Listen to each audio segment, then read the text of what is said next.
अस्सलाम वालेकुम। क्या हाल चाल? उम्मीद करते हैं कि आप खैरियत से होंगे। मर्जा है कि आप हमेशा खुश रहें, हंसते और मुस्कुराते रहें और इसी तरह हमें अपना प्यार दिखाते रहें। बिल्कुल जी। मेरा नाम मोहम्मद यूसुफ, मैं हूं तारक महमूद। आज हम जिस वीडियो पे रिएक्ट करने जा रहे हैं, वीडियो का टाइटल है when Russia wanted India's help the most India voted for Russia at United nation.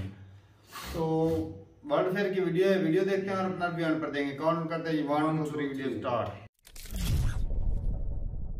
Hello and welcome you all to world affairs. मैं हूं प्रशांत धवन। नाउ बहुत ही लंबे समय तक भारत ने यूनाइटेड नेशंस में रखा न्यूट्रल स्टांस, एब्सटेन किया बहुत बार, मगर फाइनली जब रशिया को बिल्कुल आवश्यकता थी भारत के सपोर्ट की, तो भारत ने रशिया के पक्ष में वोट किया है नाजीइज्म के इशू को लेकर। यहां पर आप देख पाओगे, आपको दिखेगा आर्टिकल कि यूनाइटेड नेशंस में इंडिया ने वोट किया है रशिया के पक्ष में on resolution on fighting against Nazism. अब यहाँ पे आपका सवाल आएगा, नाजीइज्म, अच्छा नाजी विचारधारा तो हिटलर की थी, हिटलर तो मारा गया वर्ल्ड वॉर 2 में और नाजी विचारधारा की हार हो गई थी। तो आज 2022 में नाजी विचारधारा पर रशिया वोट क्यों करवा रहा था और यहाँ पे इंडिया की हेल्प इनको क्यों चाहिए थी, डिस्कस करेंगे इस वीडियो में। बहुत कुछ आपको जानने को मिलेगा, a lot to know, a lot to discuss as always. But before we begin, आगे बढ़ने से पहले आपसे क्वेश्चन पूछूंगा। क्वेश्चन ये है कि लूला डा सिल्वा ये रिसेंटली बने हैं प्रेसिडेंट किस कंट्री के? ये है यहाँ पे आपकी ऑप्शंस, कोलंबिया, स्पेन, ब्राजील या फिर अर्जेंटीना। कमेंट सेक्शन में सब लोग करो आंसर।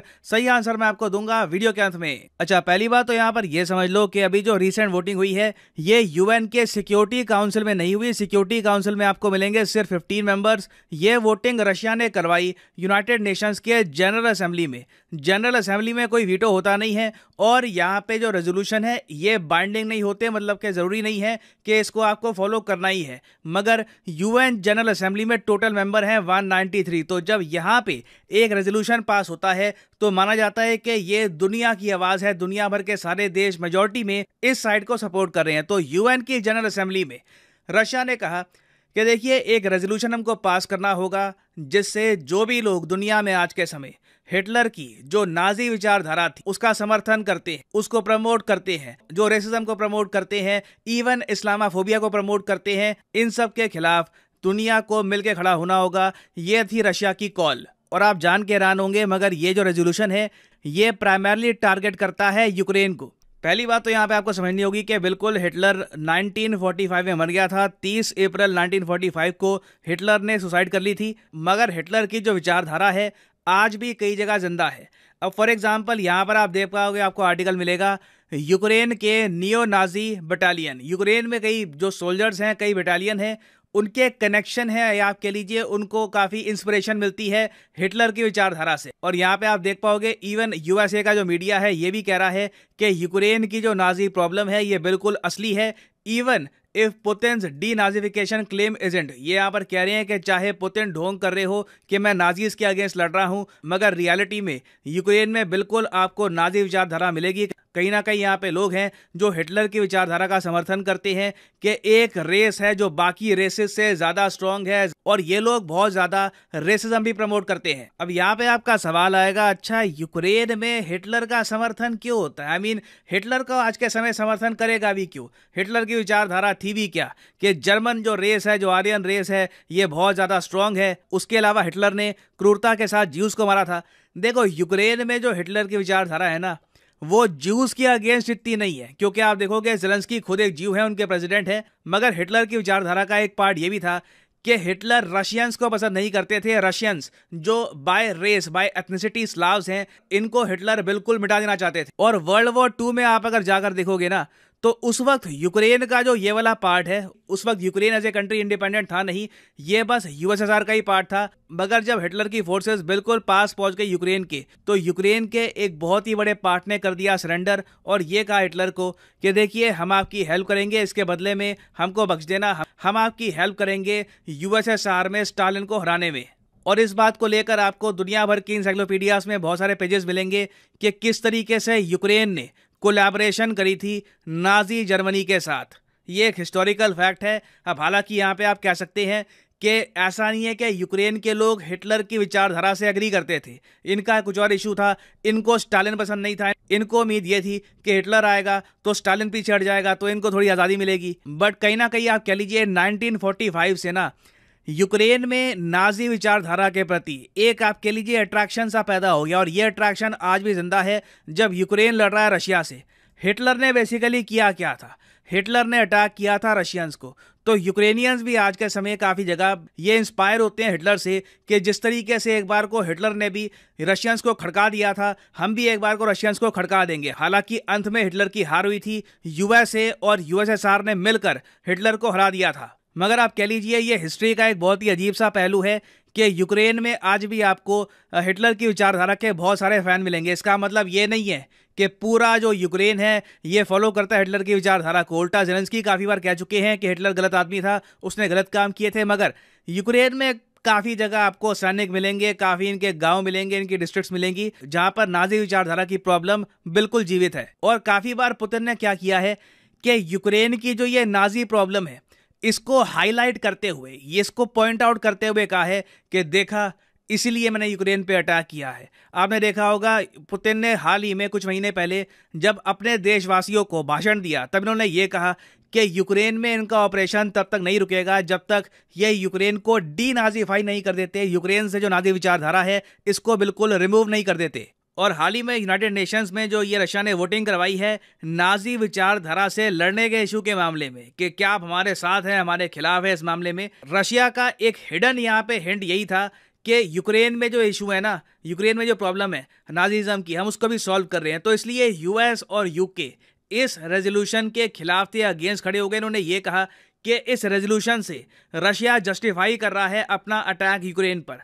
और अब क्वेश्चन यहाँ पर यही था कि क्या दुनिया रशिया के इस रेजोल्यूशन को सपोर्ट करेगी या फिर नहीं करेगी। क्योंकि वैसे मैं आपको बताऊं तो रशिया ने वैसे ये जो रेजोल्यूशन है ये पास करवाया था 2021 में भी, जब इन्होंने यूक्रेन पर अटैक नहीं किया था ना, उस वक्त भी रेजोल्यूशन पास हुआ था। क्योंकि रशिया बहुत ही गोलमोल भाषा यहाँ पर यूज़ करता है कि जी हम हिटलर की विचारधारा के अगेंस्ट हैं, हम रेसिज्म के अगेंस्ट हैं, हम इस्लामाफोबिया के अगेंस्ट हैं। तो जब ये इस्लामाफोबिया कहते हैं तो बहुत सारे जो इस्लामिक कंट्रीज़ हैं, यूएई, सऊदी अरेबिया वगैरह, पाकिस्तान, ये सब साथ हो जाता है रशिया के। उसके अलावा जब ये कहते हैं हम रेसिज्म के अगेंस्ट हैं तो अफ्रीका समर्थन कर देता है, इंडिया समर्थन कर देता है। और 2021 में आप देखोगे कि रशिया ने बहुत ही आराम से एक ह्यूज मेजोरिटी के साथ ये रेजोल्यूशन पास करवा दिया था। मगर क्वेश्चन ये था कि क्या 2022 में भी रशिया ऐसा करवा पाएगा। और इन दी एंड देखिए वोटिंग आपके सामने है, 105 देशों ने रशिया का समर्थन किया और टोटल 52 कंट्रीज ने इस रेजोल्यूशन के अगेंस्ट वोटिंग करी और 15 कंट्रीज ने एब्सटेन कर दिया। और आप नोटिस करेंगे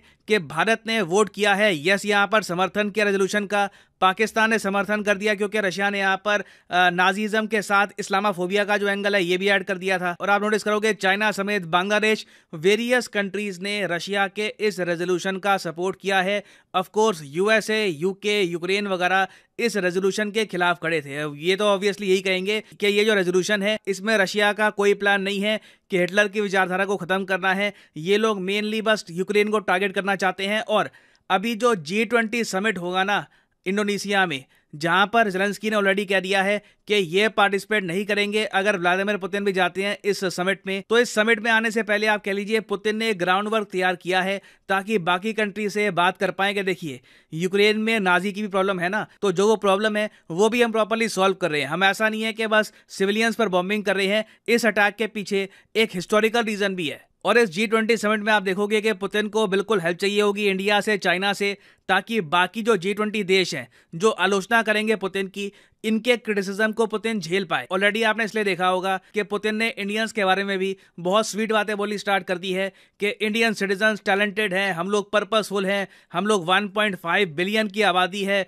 और हम लोग इन द फ्यूचर बिल्कुल रूल करेंगे। रिसेंटली आपने देखा होगा, इससे पहले ही पुतिन ने कहा था कि फ्यूचर बिलोंग्स टू इंडिया। तो इससे आप समझ सकते हैं कि पुतिन कितने ज्यादा एक स्मार्ट, कनिंग, चालाक पॉलिटिशियन है। इन्होंने बहुत ही स्मार्ट तरीके से हिस्ट्री का एक जो बहुत ज़्यादा इनफेमस चैप्टर है, यूक्रेन की हिस्ट्री का जो चैप्टर है, इसको इस्तेमाल किया अपनी इन्वेजन को जस्टिफाई करने के लिए। और दूसरी तरफ आप देखोगे तो यूएस, यूके, यूक्रेन, बाकी इवन बहुत सारे यूरोपीय देश सब फेल कर गए आज के समय यूक्रेन को इस इशू में डिफेंड करने से। तो मैं उम्मीद करता हूं कि अब आपको समझ में आ गई होगी बात कि नाजी विचारधारा पर रिसेंटली यूएन में वोटिंग क्यों हुई है और इंडिया ने रशिया का समर्थन यहाँ पर क्यों किया। ना वापस आते हैं अपने क्वेश्चन की तरफ।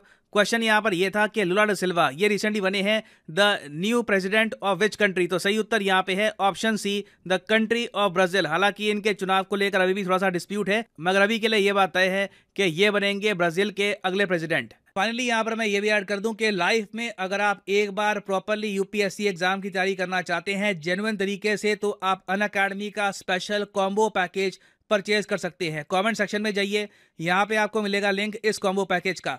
नाउ इस कॉम्बो पैकेज की खास बात यह है कि आपको यहाँ पर प्रीलिम्स, मेंस और ऑप्शनल तीनों की तैयारी करने का मौका मिलता है इन अ सिंगल परचेज। ये सारे जो आप कोर्सेज हैं अलग अलग परचेज करोगे तो 10 to 15,000 रुपीज आपको एक्स्ट्रा पे करने होंगे। तो कॉम्बो में वैसे ही आपकी सेविंग होती है। तो अगर मान लीजिए अभी आपका प्लान है कि आप 2-3 साल में आराम से यूपीएससी के एग्जाम का एक प्रॉपर अटेम्प्ट देंगे, तो जो 36 महीने का कोर्स है ये आप कर सकते हैं परचेज। मगर जो प्राइसेस यहाँ पर लिखे हैं कभी भी पे मत कर देना। सिंपली यहाँ पर कोड यूज करो PD10 और प्राइसेस गिरना स्टार्ट हो जाएंगे। The prices will start falling. सिर्फ 3,000 रुपए में यूपीएससी ऑप्शनल, प्रीलिम्स, मेंस तीनों की तैयारी आप कर सकते हैं with Unacademy. So use the code PD10 and save money. So इसी नोट के साथ ये है वीडियो का अंत। Thank you for listening and as always God bless you all.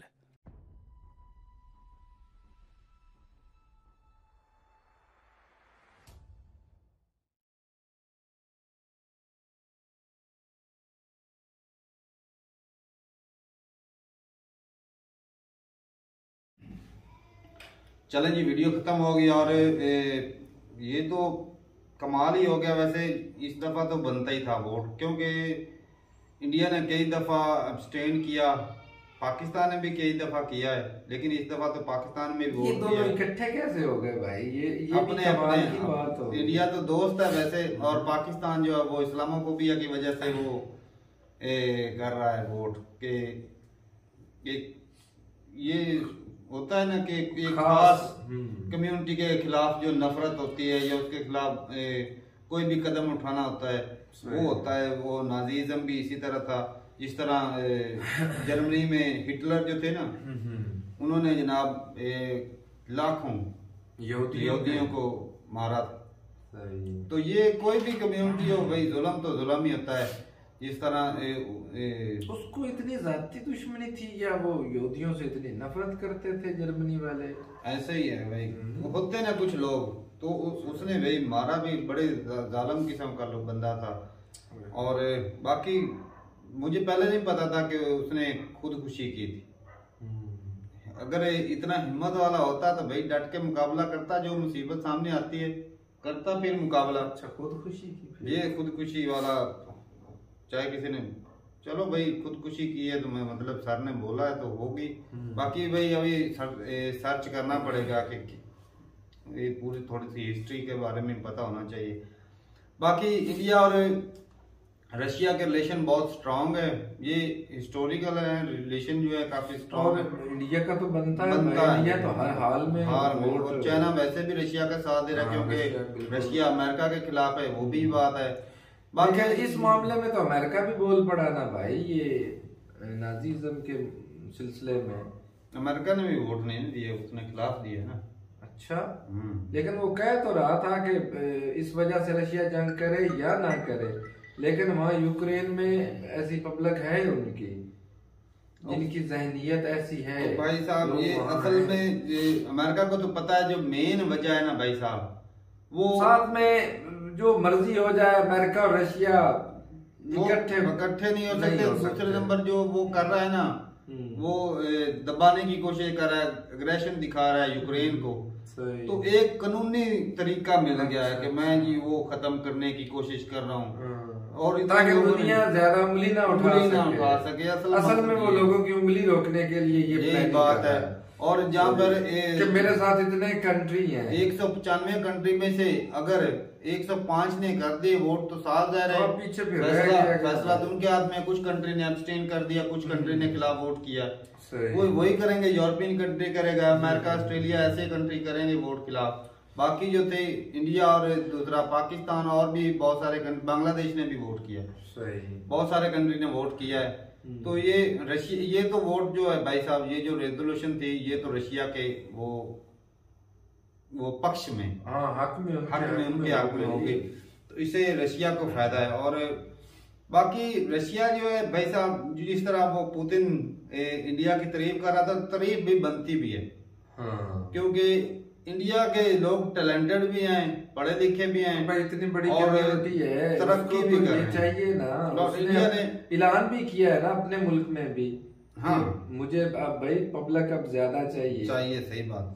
बाकी इंडिया डिफेंस सिस्टम के रिलेटेड भी काफी ज्यादा जो है वो ट्रेड भी है, हिस्टोरिकल भी फ्रेंड है पुराने, तो वो एक दूसरे का साथ देना बनता है। जिस तरह इंडिया की हेल्प करने के लिए रशिया ही है ना यूएन सिक्योरिटी में। हाँ, बिल्कुल है। उसके पास ही है वो वीटो का जो वोट होता है, तो वो इंडिया की कितनी दफा हेल्प कर चुका है, तो ये भी बात है। ये भी तो पीछे नहीं है, इतने मुश्किल हालात में भाई उनकी इकोनॉमी को स्टैंड रखा वो इंडिया की हालत में। अगर इंडिया ना होता तो रशिया की कब की वाट लग जानी थी, बिल्कुल लग जानी। तो ठीक है भाई साहब, अपनी राय जरूर बताइए कमेंट सेक्शन में।